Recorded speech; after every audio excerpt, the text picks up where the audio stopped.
E hoje eu recebi uma missão. E missão dada é missão cumprida. E eu estou feliz com essa missão. Eu não sei se você se lembra, mas o Senhor também te deu uma. Deus te deu uma missão, né? E eu te pergunto, você é feliz com ela? Você é feliz com essa missão que o Senhor te designou? Eu creio que nós estamos vivendo os tempos do fim. Eu creio que nós somos se não formos a última, somos uma das últimas gerações. Porque nós vemos tantos rumores de guerra, nós vemos tantas coisas que a Bíblia nos diz que aconteceria, que estão acontecendo. E mais do que nunca nós temos que nos lembrar da nossa missão, com tudo isso acontecendo. Obrigada, Rodrigo. Mais do que nunca, nós temos que estar apegados com essa missão. Que o Senhor não deu só para mim, ou só para um líder da igreja, ou para um pastor. O Senhor, quando fala ide, Ele não condicionou a algumas pessoas, Ele deu o ide a todos. E o ide é uma palavra de ordem para todos nós. E eu te pergunto mais uma vez, você é feliz com esse ide? Porque isso muda tudo. Eu quero que você traga hoje à memória tudo que Ele fez por você. E que você se sinta feliz com esse ide. Que você se sinta impulsionado por isso. Que tudo que Ele fez por você... Porque se tudo que Ele fez por você não te impulsionar, eu acho que nada mais te impulsiona. Assim como Ele veio, né? Desceu do seu trono de glória, veio para esse lugar, nos alcançou, Ele cumpriu o seu ide. Nós também precisamos cumprir o nosso. Mas precisamos cumprir alegres, felizes. Porque essa é uma missão de alegria, tem que ser de júbilo, tem que ser de gozo. Você está feliz de estar aqui hoje? Eu estou muito feliz de estar aqui hoje. Estou muito feliz de saber que o Senhor nos chamou para uma grande obra. Você sabia que você faz parte de uma grande comissão? E que o Senhor quer te usar poderosamente? Mas às vezes a gente cai no engano ou nos esquecemos disso. E hoje eu estou aqui para conversar com vocês sobre o que nós precisamos fazer ou restaurar nas nossas vidas para que a gente possa cumprir isso de fato, para que a gente possa caminhar esse caminho de fato, aquele caminho que o Senhor já fez, que Ele diz que é possível e que Ele provou para nós que é possível. É um caminho de morte, mas no final gera vida. Amém? E eu já começo com uma pergunta para você. Como que você quer viver o ano de 2025? O que você desenhou aí no seu caderninho de planos? Eu não sei, acho que a gente tem tantos sonhos, né? Quem sabe você colocou tantas coisas materiais aí, ou quem sabe espirituais, mas hoje eu estou aqui para falar das coisas espirituais, daquilo que o Senhor espera para você, dos sonhos que Ele sonhou para você. Sabe por quê? Porque o material, ele vai vir, é consequência. Então não se prenda ao que é matéria, não se prenda ao que é estrutura, porque o Senhor vai fazer. Essa é uma época em que as pessoas já estão fazendo seus planos acerca de projetos e sonhos. Agora eu gostaria que você perguntasse, Deus, o que o Senhor quer que eu escreva? Porque isso muda tudo. Às vezes nós fazemos os nossos planos, mas nós não nos derramamos na presença de Jesus para perguntar para Ele o que Ele gostaria de fazer nas nossas vidas. Pai, quais são os teus sonhos para mim? E eu pergunto para você,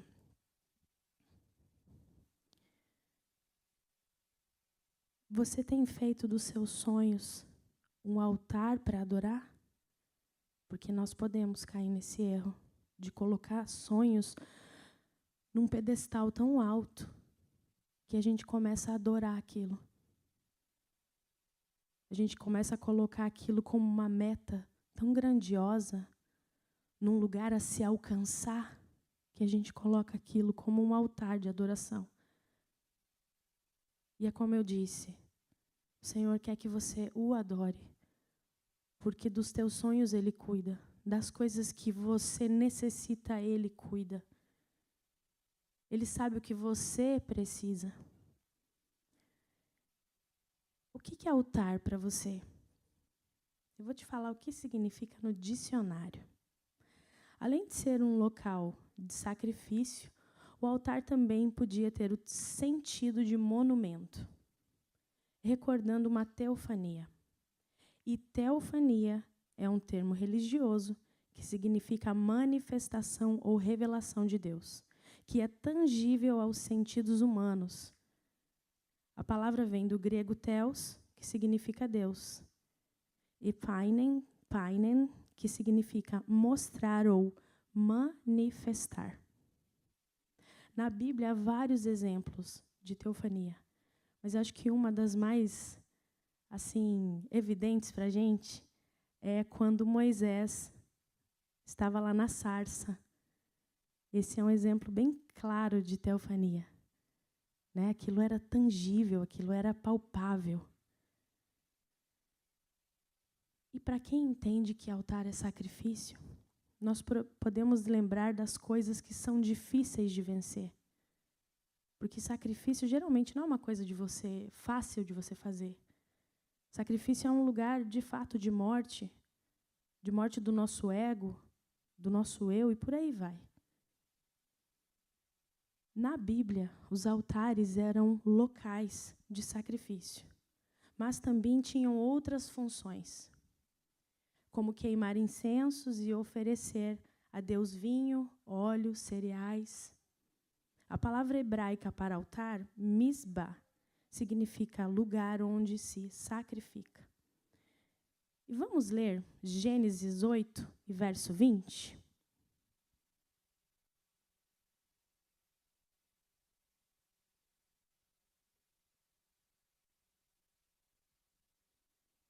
Vamos lá. E Noé levantou um altar ao Senhor. Tomou de todos os animais puros e de todas as aves puras e ofereceu-os em holocausto ao Senhor sobre o altar. Esse é o primeiro altar registrado pela Bíblia. Agora vamos para Êxodo 20, do 24 ao 26, que fala assim: Façam-me um altar de terra, e nele sacrifiquem-me os seus holocaustos e as suas ofertas de comunhão, as suas ovelhas e os seus bois. Onde quer que eu faça celebrar o meu nome, virei a vocês e os abençoarei. Se me fizerem um altar de pedras, olha o que fala, não o façam com pedras lavradas, porque o uso de ferramentas o profanaria. Pode deixar o textinho aí. Desde ali o verso 24, que a gente vai explicar um pouquinho eles. Você sabia que você é o sacrifício que o Senhor deseja? A gente fala tanto de altares, mas você é o sacrifício que o Senhor deseja. Então vamos trazer a sua pessoa para esse contexto. Vamos trazer você para esse contexto. Essa terra que fala façam-me um altar de terra. Essa terra, no hebraico, é solo. Essa terra é você. Essas pedras são você. Esse holocausto é você, meu irmão e minha irmã. Tá? A palavra terra no hebraico é eretz, que significa solo. O nosso coração, diante da Bíblia, fala que é como um solo. A gente conhece vários tipos de solo. Solos rochosos, solos espinhosos, aquela terra boa, que é aquele solo bom, que qualquer semente que você joga ali, ela vai germinar e ela vai frutificar.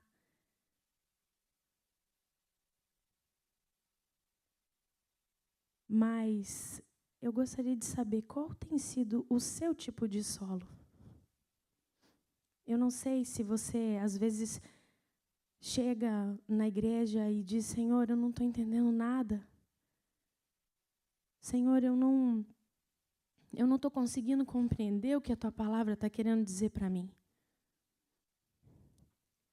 Eu digo para você, nós temos, aqui como igreja, nós temos falado tanto, temos aberto tanto a palavra, falado tanto da palavra do Senhor. Que tipo de solo você tem sido? Aquele solo que, quando aquela sementinha cai, ela germina, ela se aprofunda em raízes, ela cresce algo lindo, cheio de essência, cheio do Senhor Jesus, se enche de frutos e frutifica ainda mais, gera muito mais sementes, lança as sementes. Independente de onde vai lançar, lança as sementes. Esse processo é tão poderoso. É tão poderoso. Agora ele fala ali sobre holocaustos. Nele, sacrifiquem-me os seus holocaustos. E quando fala sobre sacrificar os seus holocaustos, não condiciona a nenhum tipo de terra ou solo. Somente diz sacrifiquem. É uma palavra de ordem do Senhor. Ali ele está ordenando algo. Sacrifiquem os seus holocaustos. E às vezes nós queremos escolher o lugar do sacrifício. E o solo onde a gente vai depositar as nossas sementes ou vamos nos sacrificar. Às vezes você fala assim, não, eu vou escolher onde eu vou depositar as minhas ofertas. Eu vou escolher onde eu vou depositar o meu tempo. Porque isso aí não vai dar em nada. Eu vou escolher onde eu vou fazer a obra. Porque às vezes a nossa mente está tão presa no que é humano que a gente não consegue ver o que o Espírito Santo está nos conduzindo. Meu irmão, só lança semente. Minha irmã, só lança semente. É isso que o Senhor te pede. Sacrifiquem-me os seus holocaustos por inteiro, independente do que aquilo vai dar. Você pode não visualizar, mas o Senhor está vendo, é Ele quem vai agir. A gente fala tanto, né, que é o Espírito Santo quem age, mas a gente escolhe, às vezes quer fazer o Espírito Santo agir através do que a gente acha. O Senhor diz, só lança. Às vezes você acha que é muito difícil para você. Não, eu não vou mexer com isso. Isso é muito difícil para mim. Só lança. Quem vai fazer o Espírito Santo? Você pode não visualizar hoje, mas o Senhor está fazendo. Você não tem noção do que é uma semente. Às vezes você fala coisas e você diz coisas para algumas pessoas, elas podem te olhar de uma forma, às vezes, e você, ou fazer parecer que elas não estão recebendo. Mas é o Espírito Santo quem faz. Não é sobre você, é sobre Ele, é sobre o que Ele está formando ali, é sobre o que Ele está borbulhando ali. A semente é dele, você só precisa lançar.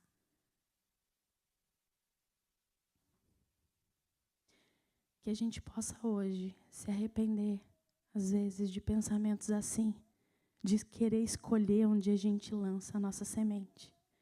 E que a gente, de fato, seja esses semeadores e esses ceifeiros da última hora. E se o coração é solo, terra, e o texto diz que nessa terra nós temos que sacrificar os nossos sacrifícios e holocaustos, o que você entende com isso? Já aviso você, o nosso coração é enganoso. E não sou eu quem estou dizendo isso. É a Bíblia que fala isso. Então, a todo momento, nós temos que matar esse engano. Nós temos que, a todo momento, sacrificar o nosso coração. E aí você fica pensando assim, mas e onde que ficam as minhas convicções? Onde ficam as minhas verdades? Eu tenho as minhas convicções. Eu tenho verdades absolutas dentro de mim. Eu digo a você, sacrifique elas também. Sacrifique elas também. É isso que o Senhor espera de nós. Você sabe a diferença entre oferta de comunhão e holocausto? Vou te explicar bem rapidinho. A oferta de comunhão, ela pode ser parcial. Então, você pode ficar com uma parte. Tá? Essa oferta permite que você tenha parte dela, mas o holocausto não.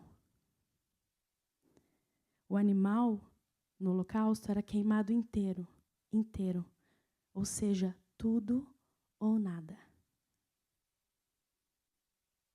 Então, oferta de comunhão, você pode sim ficar com uma parte. É uma oferta que você está deixando no altar. O holocausto não. É tudo ou nada. O altar, quando você faz um holocausto, você simboliza para Deus total dedicação e submissão a Ele. Quem aqui já disse, Senhor, eis-me aqui?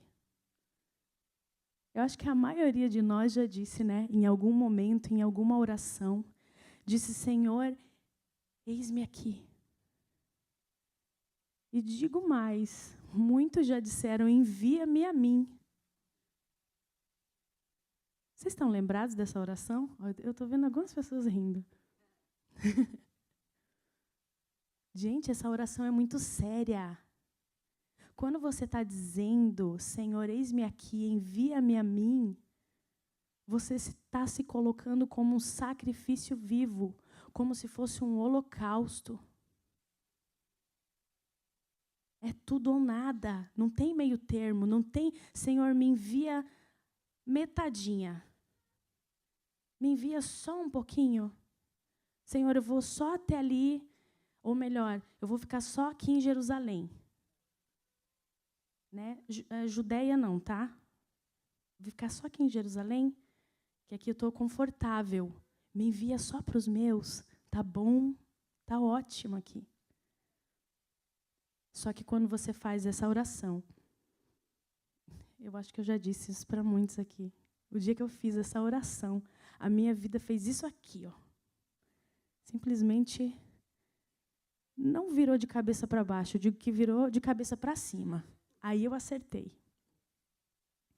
Então, experimente fazer essa oração. Dizendo, Pai, eu quero queimar todas as minhas carroças, eu não quero mais nada. Eu quero ser um sacrifício vivo, eu quero ser um holocausto aceitável. Eu quero que o Senhor olhe para mim e diga, eu tenho tudo dele, eu tenho tudo dela. Não tem nada que ela esteja guardando para si. Se eu disser para ela ir para a esquerda, ela vai. Se eu disser para ela ir para a direita, ela vai. Se eu disser para ela entregar tudo, ela entrega.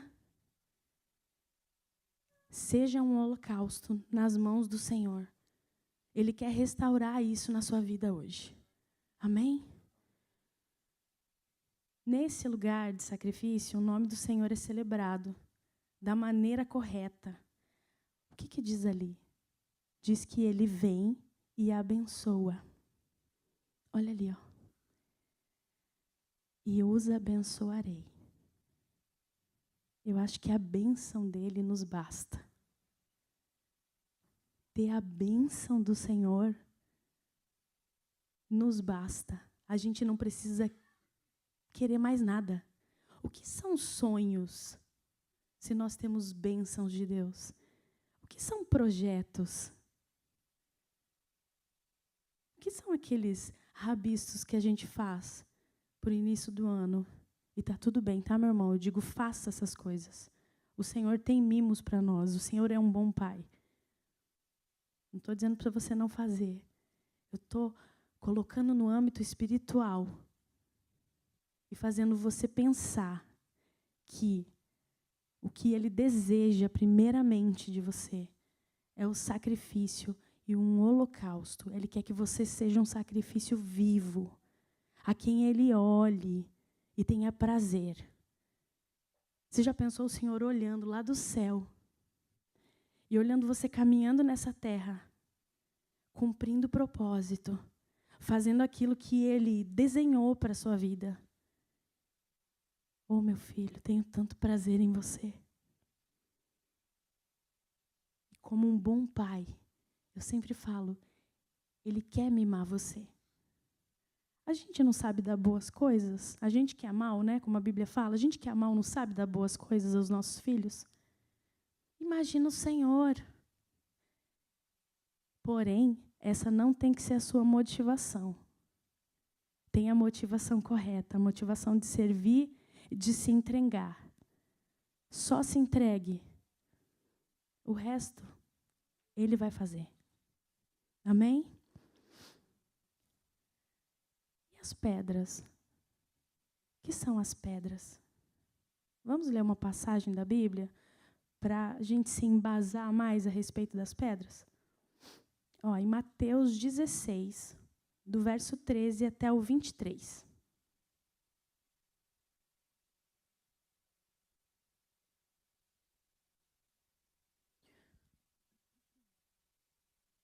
Vamos lá.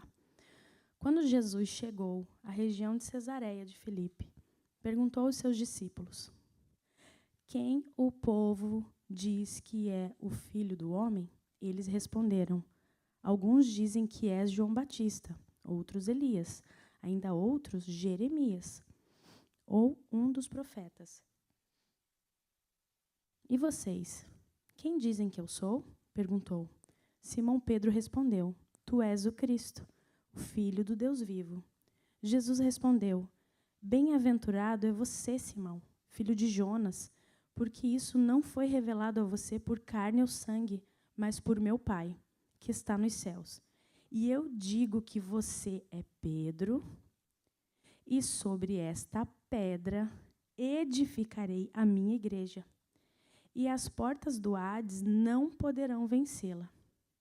Eu darei a você as chaves do reino dos céus.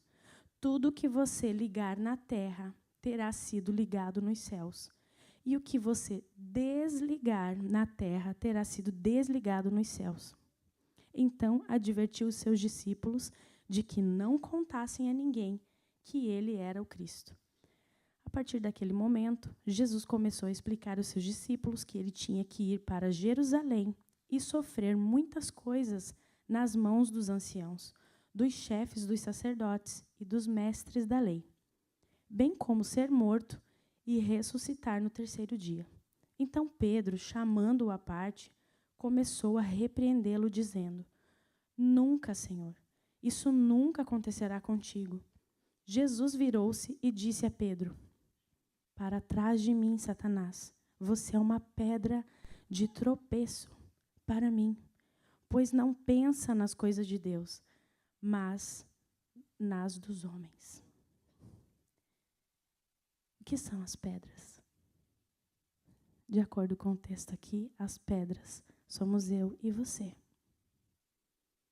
Ali, no primeiro momento, o que o Senhor fala para Pedro? O Senhor fala para Pedro: sobre você, Pedro, edificarei a minha igreja. Sobre esta pedra, sobre você, Pedro, e a pedra e Pedro, edificarei a minha igreja. Isso fala da essência de Pedro, de quem Pedro é, de quem Deus fez para Pedro ser. Uma pedra de edificação.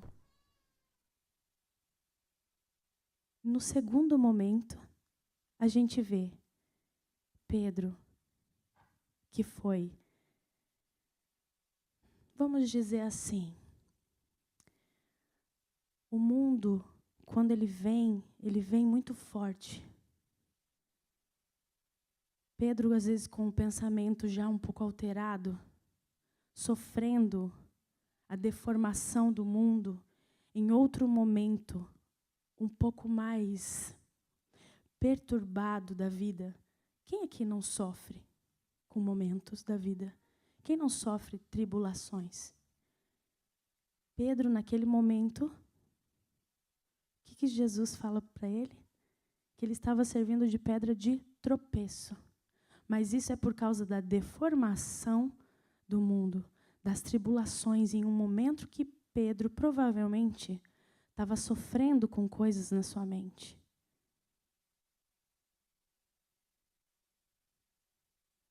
É possível restaurar algo assim? É possível restaurar alguém que está servindo de pedra de tropeço? Eu pergunto a você. Vamos para o exemplo de Pedro. Pedro, após tudo isso, quem foi Pedro? Um dos maiores evangelistas, ganhadores de alma do reino de Deus. Então, Pedro, que é a essência da edificação da igreja num primeiro momento, num segundo momento se torna uma pedra de tropeço, porque ouviu Satanás em sua mente. Quase não, porque Jesus não ia deixar de cumprir o seu propósito em nenhum momento, mas ele foi tentado, né? Porque Pedro disse: não, Jesus, eu não vou deixar que você morra. Mas num terceiro momento, Pedro estava sendo um dos maiores pregadores da palavra do Senhor, da história. Um dos homens que a gente conhece por muitos milagres. Ele de fato edificou a igreja. Então, é possível sim restaurar algo que foi deformado. E no primeiro texto ali, quando a gente lê que não devemos fazer monumento com a pedra ou usar algum instrumento para moldar, ele se refere que ele está naquilo que já é e não naquilo que se pode construir a partir da matéria-prima. Então, meu irmão, você já é. Às vezes nós queremos adornar a matéria-prima e o Senhor está dizendo assim: eu estou na tua essência, eu não estou naquilo que você pode fazer a partir dela. Eu estou em você, fui eu que criei. Eu sou o criador da tua essência. Pensa comigo uma pedra bruta. Você vai lapidando e ela vai perdendo o formato dela, né?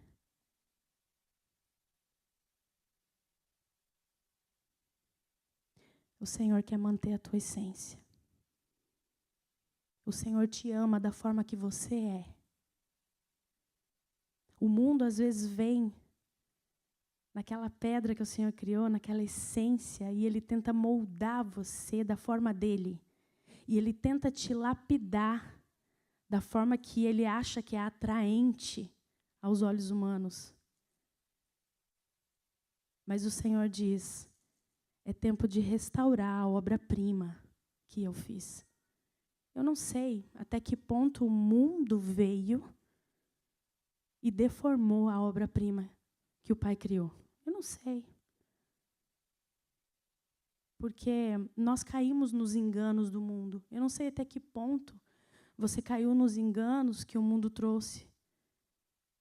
Mas eu digo para você, o Criador da obra pode restaurar ela por completo e tornar ela ainda melhor.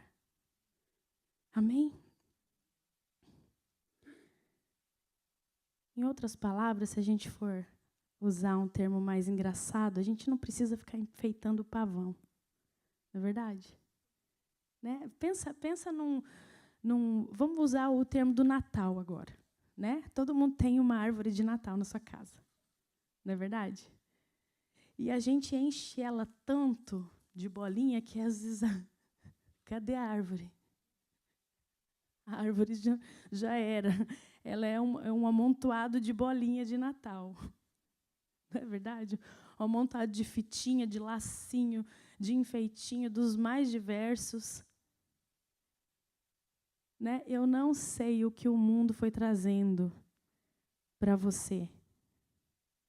Mas o Senhor olha lá na tua essência. Eu não sei quais foram os enfeites que o inimigo disse para você. Olha, você precisa disso. Você precisa daquilo. Você precisa impressionar colocando isso. Fazendo assim, sendo dessa forma. Digo para você, você não precisa impressionar ninguém. Você tem que ser quem Deus te criou para ser. O Senhor é simples e eu me constranjo todas as vezes que eu olho para a simplicidade de Deus. Todas as vezes que eu olho para a simplicidade do Senhor, eu falo, Deus, obrigada porque é tão poderoso te ver dessa forma. A gente busca em coisas grandiosas às vezes e o Senhor está no ordinário. A gente busca no extra. Eu te digo, comece a buscar na essência. Comece a buscar no bruto, comece a buscar na matéria-prima. É ali que o Senhor está.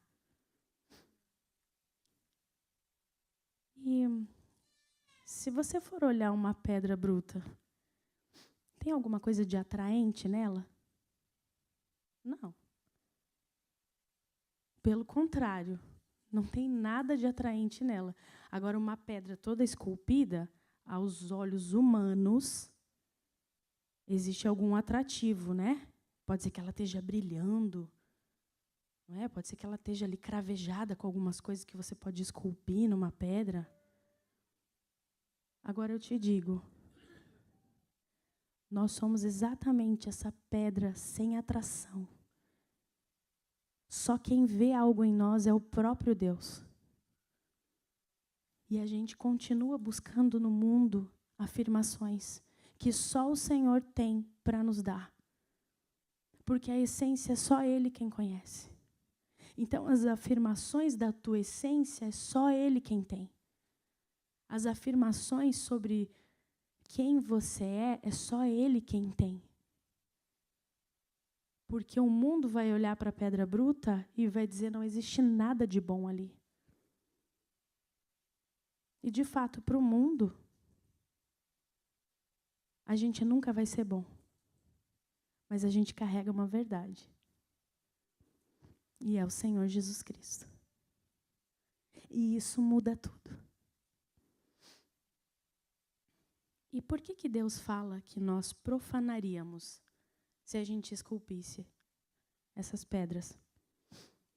Porque cada um tem um pensamento, cada um tem um jeito, e a gente distorceria esse molde. Existe um molde. Para o Senhor Jesus, para você pode ser bruto, mas é um molde de Deus. E a gente tentando adornar, a gente tentando esculpir, a gente ia estragar tudo. Você já parou para pensar que você é perfeito da forma que o Senhor te fez? Às vezes a gente quer olhar para o terreno do vizinho e dizer assim, Nossa, mas seria muito melhor, né? Se fosse assim. Estou falando em relação a pessoas agora, tá? Não é só o terreno do vizinho, a grama do vizinho. A gente sempre fala sobre isso. Estou falando sobre pessoas. Mas eu estou falando sobre a sua porção. O bruto de Deus, a sua porção, ela é importante.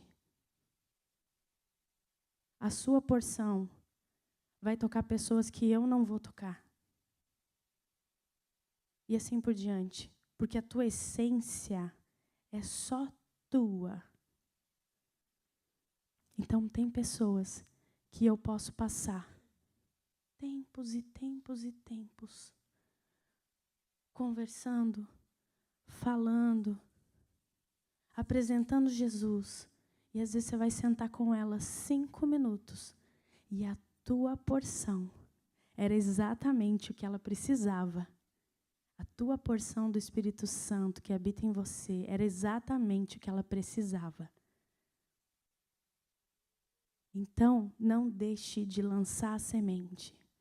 Porque você pode imaginar assim, não está acontecendo nada. Mas eu te digo, tá sim. Não desista, persevere. Eu não sei quais são as pessoas que você tem sentado para falar sobre esse Deus que você serve. Mas eu te digo, não desista. Não desista. O Senhor é com você. Ele vai te dar todas as respostas. Ele vai te dar a palavra certa para o momento certo. Amém? Vamos para a palavra? Essa foi uma introdução, tá, gente? Você viu? Você viu? Palavra restaurar. O que significa a palavra restaurar? Fazer alguma coisa voltar à sua forma original.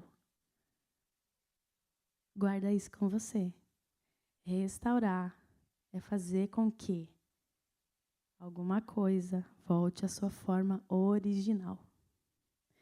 O mundo nos deformou, mas Deus quer nos fazer voltar à forma original. Você já parou para pensar o quanto que você foi criado com perfeição?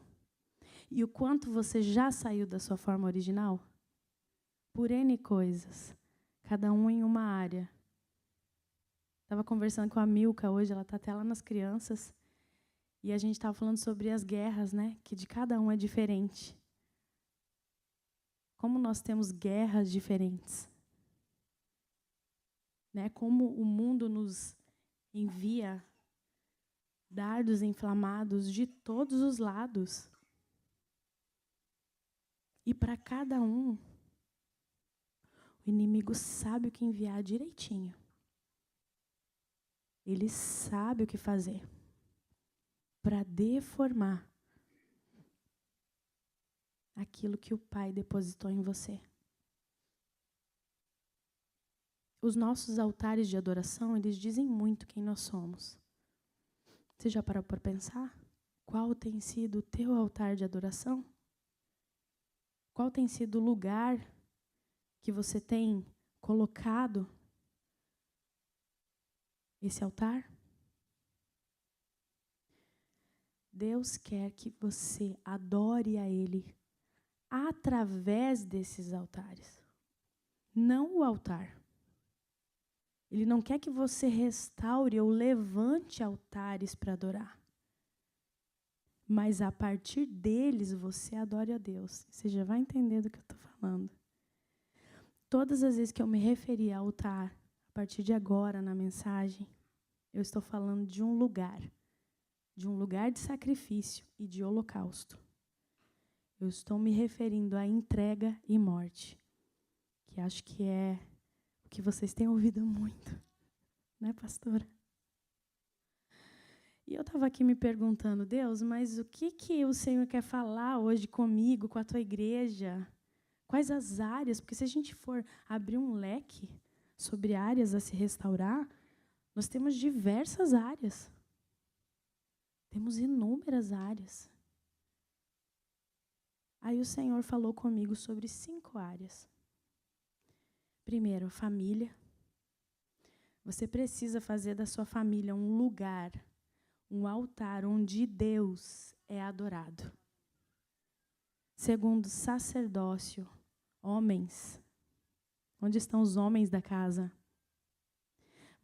Que é isso, gente? Cadê os homens da casa? Não, eu vou dar mais uma chance. Eu vou tomar uma água. Vocês se preparem aí.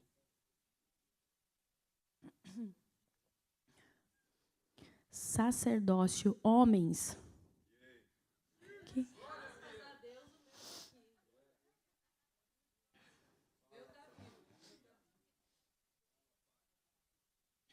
Fala, Deus. Fala, Deus. Olha aqui, ó. Você precisa fazer do seu sacerdócio um lugar, altar, onde Deus é adorado. Terceiro, virtude ou auxílio. Cadê as mulheres? Viu? As mulheres estão um pouquinho mais forte, né? Estão um pouquinho mais forte aí, ó. Você precisa também fazer desse lugar, tá? Um lugar onde Deus é adorado. Você precisa fazer desse lugar um altar onde Deus é adorado. E aí o quarto, igreja. Você precisa fazer da sua igreja um lugar, altar onde Deus é adorado. Quinto, relacionamento com Deus. Você precisa fazer desse lugar um lugar, altar onde Deus é adorado. Por que eu falo de altares? Porque eles estão sendo derrubados aos poucos. Se nós formos olhar para a nossa sociedade faz questão de derrubar o sacerdócio, a família, a mulher virtuosa e sensível. O homem tem que ser o quê? Vão pensando aí. O que o homem tem que ser? A família. Estão destruindo o que é uma família na Bíblia. Homem, mulher, filhos. Essa é a base. Eles estão destruindo as bases. Mulher. A mulher não pode ser mais sensível. Ela tem que ser o cabeça. Então, a sociedade está tirando a mulher aqui do lado do homem e está colocando ela aqui, ó. E com isso, o sacerdócio fica onde? Lá no chão. Então, aos poucos, os altares que Deus criou para que a gente adore o nome dele, porque são através da nossa família, é através do sacerdócio, é através da mulher virtuosa, é através da igreja. O que estão fazendo com a igreja? Caluniando. Cada vez mais nós vemos escândalos. Por quê? Porque eles precisam destruir os altares que Deus criou para a gente adorar o nome dele. São através dessas coisas. São as nossas bases. Eu acho que são princípios básicos, são lugares, são primícias. E Deus quer restaurar a primeira instituição criada por ele, a família.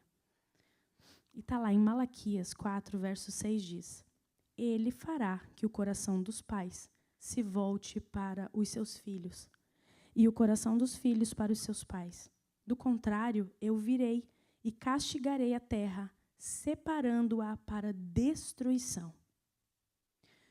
No hebraico, se volte, ou em outra versão da Bíblia, se converter, quer dizer voltar atrás ou inverter a rota que estava fora. Fazer parte, caminhar juntos, em concordância, convertidos em amor. Você já parou para pensar se você está indo para uma direção, seu filho está indo para outra? O que é uma conversão? Quando você está indo para um lugar, seu filho está indo para outra, Quando vocês fazem uma conversão, vocês chegam ao mesmo lugar. Isso é se converter. E quando vocês chegam nesse mesmo lugar, a partir daí é fácil caminhar juntos, no mesmo pensamento, na mesma fé. O Senhor quer isso para a nossa família. Ele quer uma família unida, que caminhe junto, que esteja andando na mesma direção. Se esse lugar que é a sua casa não for um lugar, não for um altar de adoração, não adianta às vezes a gente querer derramar em outros lugares. Nós precisamos restaurar esse lugar. Primeiro a nossa família. Volto a dizer, a primeira instituição criada por Deus para que a gente adore o nome dele. Ali nós somos forjados em todas as esferas. Vocês sabem disso. Todos aqui têm família. Então, se a gente não consegue derramar ali, morrer ali, fazer um holocausto ali, um sacrifício ali, a gente não vai conseguir morrer em lugar nenhum. Digamos que ali é o nosso teste. E eu tenho 2 perguntas a fazer para você. Como vamos nos converter a algo que não conhecemos ou convivemos? Você tem buscado conhecer, conviver? Pai, mãe, filho? Porque às vezes a gente fala muito para pai e mãe, né? E não fala para os filhos. Filhos que estão aqui hoje. Vou falar a partir dos 12 anos para não deixar muito baixo a idade. A partir dos 12 anos você já não é mais inocente. Você já pode buscar e conhecer a Deus. E trazer salvação para dentro da sua casa. Trazer renovação de vida para a sua casa. Porque às vezes nós jovens não. Claro, nós jovens, tá? Às vezes vocês jovens colocam muita expectativa e colocam a culpa de muitas coisas nos pais. Mas por que você não busca? Pai e mãe, não reclame do seu filho se você não está no caminho ensinando o que é. Então é muito difícil isso. A gente precisa realmente restaurar o entendimento da nossa casa, da nossa família. Segunda pergunta: como vamos fazer alguém mudar de rota se ele ou ela não estão convencidos de que aquilo é o melhor a se fazer?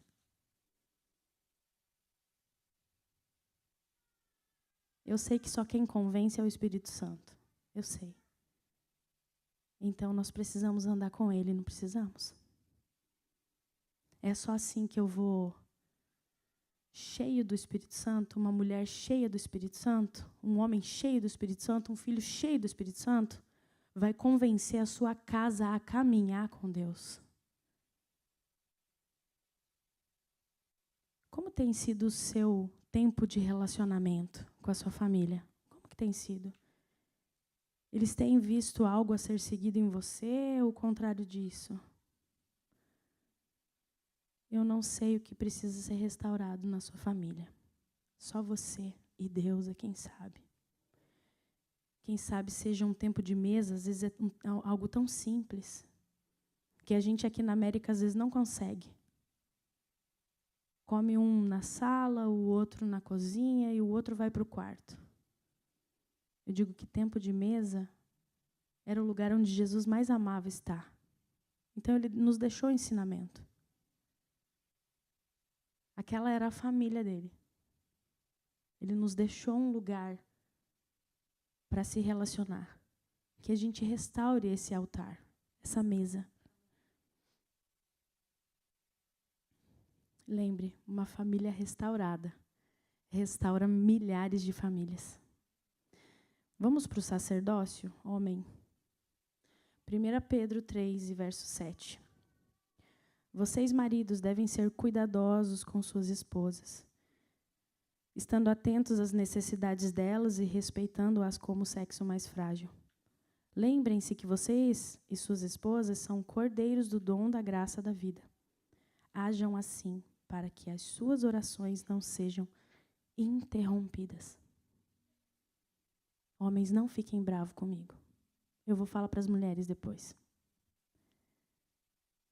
Às vezes, a gente não, porque eu não sou homem. Vocês, homens, às vezes vocês, homens, pensam assim, mas eu não sou agressivo, eu não deixo faltar nada dentro de casa, eu sou um bom pai. Amém. Que Deus continue te abençoando, que você continue fluindo nisso também. Mas às vezes tem palavras que são mais agressivas do que uma agressão física. Existe uma indiferença que às vezes é pior do que a morte. Lembre-se que você tem alguém do seu lado que é frágil, porque a própria Bíblia diz que ela tem suas fragilidades e ela precisa de coisas diferenciadas. Então, hajam assim com as suas esposas. Você sabia que sacerdote é a autoridade de representar a Deus? E o que um representante faz? Ele é a própria figura daquele que o enviou.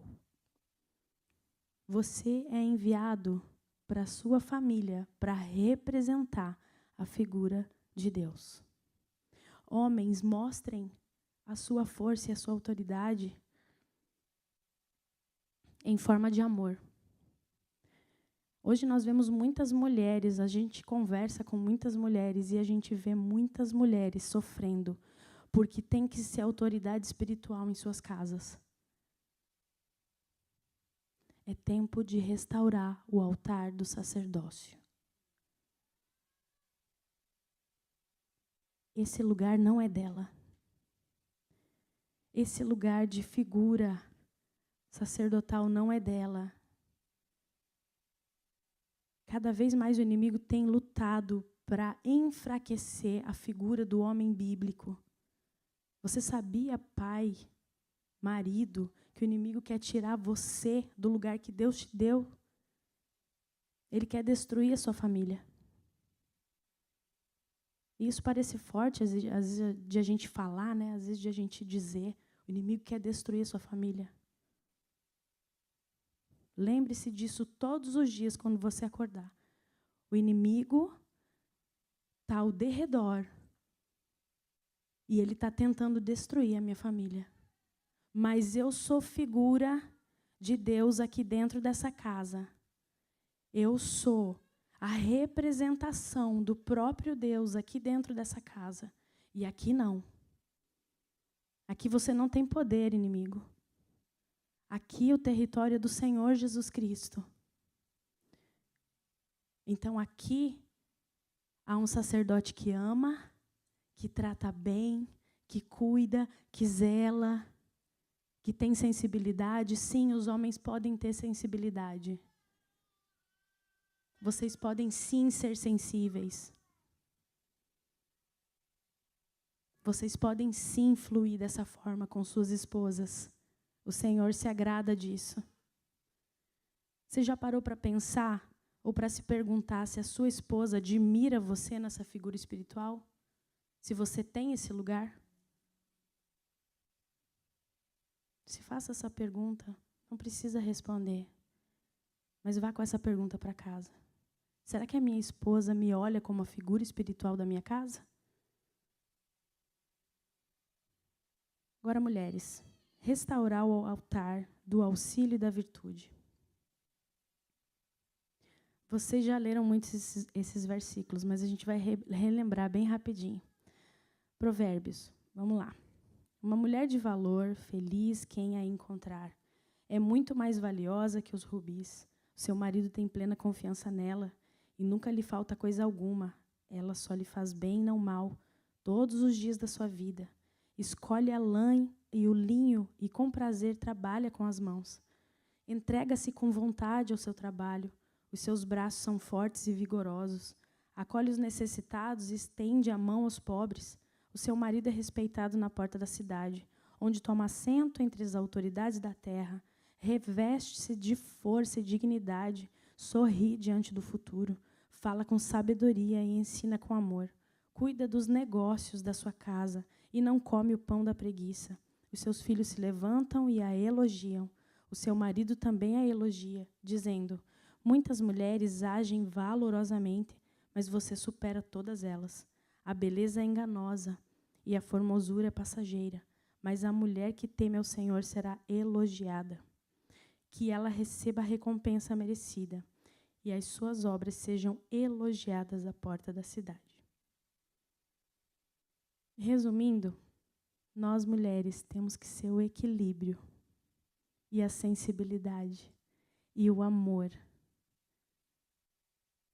e os nossos maridos a força. Então nós equilibramos tudo isso. Essa força que ele tem, nós equilibramos, nós temos essa responsabilidade. Você tem um papel, mulher, estabelecido por Deus. E o inimigo também quer te roubar isso. Quer te roubar a feminilidade. Quer que você assuma esse lugar de liderança. Não caia nesse engano. Eu falo para vocês, eu quis por muitas vezes assumir o lugar da liderança da minha casa. E o Senhor todas as vezes me constrangeu com amor, dizendo: esse não é o teu lugar. Esse não é o teu papel. E posso dizer para você, todas as vezes que eu ouvi a voz do Espírito Santo, o Senhor fez algo novo na nossa família. Então, mulher, você tem o papel de estabelecer bênçãos e maldições na tua casa. Você tem a autoridade. Da sua boca saem palavras de vida ou de morte e que são certeiras para a sua família. Eu me lembro que quando eu entendi isso, eu comecei a declarar muitas coisas na minha família. Não só para os meus filhos, mas para o meu marido. Comecei a declarar aquilo que eu via do Senhor na vida deles. Comecei a declarar a visão que o Senhor me dava a respeito deles. E as coisas começaram a acontecer. Sabe por quê? Porque você tem o poder de gerar. O Senhor deu para você, mulher. Você tem o poder de gerar as coisas. Não só no mundo físico, não só seus filhos, mas no mundo espiritual. O Senhor deu essa bênção para você. Então gere que da tua boca saia palavras de bênção para o teu marido. Chegue para ele e diga: eu vejo isso em você. Você é o sacerdote da minha casa. Você é alguém em que eu tenho prazer de ser esposa. Você vai ser assim, você vai ser assim. Você vai ser um homem de Deus, você já é um homem de Deus. Olhe para os seus filhos, para a sua filha, diga quem ela é. Afirme a identidade dela. Afirme a identidade dele em Deus. Em nome de Jesus, minha irmã, flua dessa forma na sua casa. Você vai ver algo poderoso acontecer.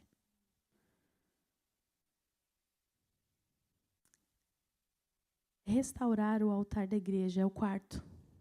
E a sua essência. A essência está na entrega. Não tem como fugir. E o verdadeiro altar de entrega, quando você fala em igreja, não está no que você faz aqui dentro. Não está no que você faz no voluntariado da igreja. Não está o que você faz aqui no altar. Quando você vem aqui e cultua, levanta suas mãos. Isso é um culto particular, seu. Agora eu quero trazer para o âmbito igreja. Tem pessoas que acham que isso aqui é ser igreja. Também. Também. Mas não é só sobre isso. Às vezes a gente coloca nesse lugar a expectativa errada. A gente deposita todas as nossas forças em lugares, em estruturas. E não é isso que o Senhor quer de você.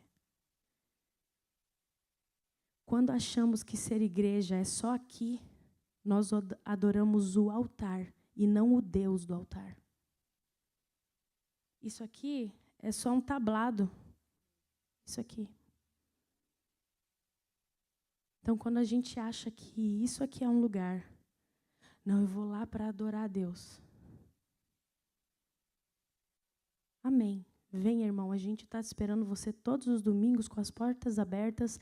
Aqui é o lugar onde a gente vai se fortalecer, onde a gente vai andar de braço dado, porque é isso que o Senhor espera de nós, essa comunhão de família. Mas não é só sobre isso. Vamos ler Tiago 1 e verso 27. Para adorar o Deus do altar, devemos nos entregar e amar aqueles a quem Ele ama. E para amar, o que eu devo fazer? Olha o que Tiago diz. A religião que Deus, o nosso Pai, aceita como pura e imaculada é esta: cuidar dos órfãos e das viúvas nas suas aflições e não se deixar corromper pelo mundo. Como nós temos lidado com isso que o Senhor disse para nós? Nós temos cuidado das pessoas? Nós temos amado as pessoas que Ele ama? Ou nós temos amado só a conveniência? Ou aquelas pessoas que a gente diz, não, esse é digno do meu amor? A gente não era digno de ser amado e o Senhor nos amou mesmo assim. A gente não era digno de nada. E o Senhor nos trouxe a salvação. Por último, restaurar o altar do relacionamento, da intimidade. Relacionamento com o Criador que foi perdido no Éden. Vocês lembram daquele relacionamento que o Senhor tinha, que ele se encontrava? Quem consegue se imaginar nesse jardim com o Senhor, todas as tardes, conversando com Ele? Eu imagino que não existia lugar melhor nesse mundo do que esse lugar em que o Senhor se relacionava com Adão e Eva. Mas eles perderam esse relacionamento. E Jesus veio restaurar, mas nós insistimos em esquecer. E isso é muito forte. Nós insistimos em esquecer que esse relacionamento é tudo que nós precisamos. Nós nos apegamos com tantas outras coisas e não nos relacionamos com o nosso Criador. Esse é o principal. E se esse estiver em dia, esse altar do relacionamento, todos os outros vão fluir. Porque quando você estiver na intimidade com o teu Pai, quando você fechar a porta e você estiver naquele lugar com o teu Pai, Ele vai comunicar a você as coisas que Ele gostaria. Filho, é assim que você tem que agir com a tua família. Filha, é assim que você tem que agir com o teu marido. Filha, é assim que você tem que falar da minha palavra. É com essa pessoa que eu quero que você se sente. É assim que eu quero que você caminhe. Então é nesse lugar de intimidade, de relacionamento que nós precisamos restaurar, que o Senhor nos comunica todas as coisas. Todas as verdades. Tudo aquilo que Ele desenhou para a tua vida. Quer saber sobre propósito? Tem pessoas que passam uma crise de vida, pensando, Deus, o Senhor me criou para quê? Porque eu vim para esse mundo.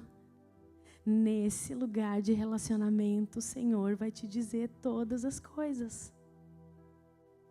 Ele vai te dar todas as respostas. Porque o Espírito Santo é uma pessoa. E Ele está pronto, só esperando você parar para escutar. Porque muitas vezes a gente vai também para esse lugar de relacionamento. E a gente fala e não para escutar. Então que você hoje restaure esse altar do relacionamento. O Senhor quer restaurar essa primícia para que você flua em todas as áreas da tua vida. Em Jeremias 33, os versos 6 ao 9, fala: todavia trarei restauração e cura para ela. Curarei o meu povo e lhe darei muita prosperidade e segurança. Trarei Judá e Israel de volta do cativeiro e os reconstruirei como antigamente. Eu os purificarei de todo pecado que cometeram contra mim e perdoarei todos os seus pecados de rebelião, de transgressão contra mim. Então Jerusalém será para mim um nome de alegria, de louvor e de glória, diante de todas as nações da terra que ouvirem acerca de todo o bem que faço a ela. Elas temerão e tremerão diante da paz e de todo o bem que eu lhe concedo. Verso 11, as vozes de júbilo, de alegria, do noivo e da noiva, e as vozes daqueles que trazem ofertas de ação de graças para o templo do Senhor, dizendo: deem graças ao Senhor dos exércitos, pois Ele é bom. O seu amor leal dura para sempre, porque eu trarei restauração a esta terra como antigamente, declara o Senhor. Essa é uma promessa que nós herdamos e temos que tomar posse dela. Em nome de Jesus, meu irmão, tome posse. Isso é para você, é para mim. Restauração é um processo artesanal. Eu sei que leva tempo. É feito à mão. Você já viu o processo de restauração de uma obra de arte? É demorada e minuciosa. Mas Deus é o único restaurador do mundo que consegue fazer uma obra-prima valer mais depois de restaurada.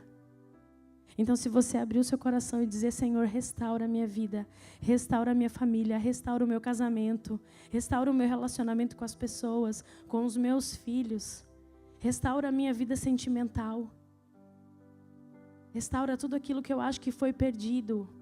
O Senhor vem e faz muito melhor. Mas você tem que decidir, você tem que querer essa restauração.